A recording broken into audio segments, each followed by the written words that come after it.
पारिवारिक संस्कार कैसे जीव को प्रेरित करते हैं अच्छा या बुरा करने के लिए? व्यक्ति का सामाजिक व्यवहार उसके पारिवारिक संस्कार को दर्शाता है।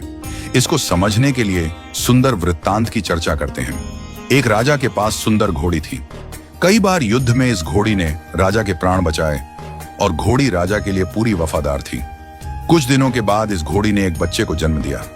बच्चा काना पैदा हुआ, पर शरीर हृष्ट पुष्ट सुडौल था। बच्चा बड़ा हुआ। बच्चे ने मां से पूछा, मां, मैं बहुत बलवान हूं पर काना हूं, ये कैसे हो गया? इस पर घोड़ी बोली, बेटा, जब मैं गर्भवती थी तू पेट में था, तब राजा ने मेरे ऊपर सवारी करते समय मुझे एक कोड़ा मार दिया, जिसके कारण तू काना हो गया। यह बात सुनकर बच्चे को राजा पर गुस्सा आया और मां से बोला, मां, मैं इसका बदला लूंगा। मां ने कहा, राजा ने हमारा पालन पोषण किया है। तू जो स्वस्थ है, सुंदर है, उसी के पोषण से तो है। यदि राजा को एक बार गुस्सा आ गया तो इसका अर्थ यह नहीं है कि हम उसे क्षति पहुंचाएं। पर उस बच्चे के समझ में कुछ नहीं आया। उसने मन ही मन राजा से बदला लेने की सोच ली। एक दिन यह मौका घोड़े को मिल गया। राजा उसे युद्ध पर ले गया। युद्ध लड़ते लड़ते राजा एक जगह घायल हो गया। घोड़ा उसे तुरंत उठाकर वापस महल ले आया। इस पर घोड़े को आश्चर्य हुआ और मां से पूछा, मां, आज राजा से बदला लेने का अच्छा मौका था, पर युद्ध के मैदान में बदला लेने का ख्याल ही नहीं आया और न ही ले पाया। मन ने गवाही नहीं दी। इस पर घोड़ी हंसकर बोली, बेटा, तेरे खून में और तेरे संस्कार में धोखा है ही नहीं। तू जानबूझकर तो धोखा दे ही नहीं सकता है।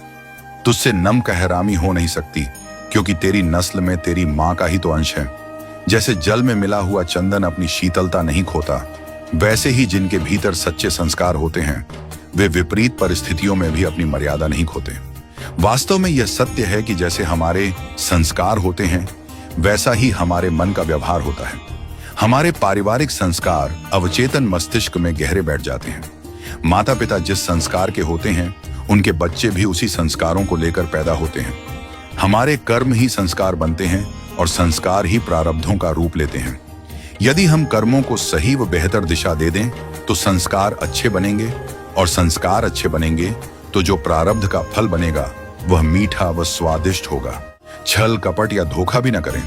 बस इसी से ही स्थिति अपने आप ठीक होती जाएगी, और हर परिस्थिति में प्रभु की शरण न छोड़ें तो अपने आप सब अनुकूल हो जाएगा। इसलिए जीवन में अच्छे विचार, सच्चे आचरण और निर्मल भावों को अपनाना ही सबसे बड़ा धन है, जो पीढ़ियों तक हमारे वंश को ऊंचा उठाता है। संस्कार केवल शब्द नहीं, यह जीवन की नींव है। ये वही बीज हैं जो आने वाले समय में समाज का स्वरूप तय करते हैं। जिस घर में त्याग, सेवा, सच्चाई और करुणा के संस्कार दिए जाते हैं, वहां से निकलने वाले बच्चे समाज के लिए दीपक बनते हैं, जो अंधकार को दूर करते हैं और मानवता की लौ को प्रज्वलित करते हैं।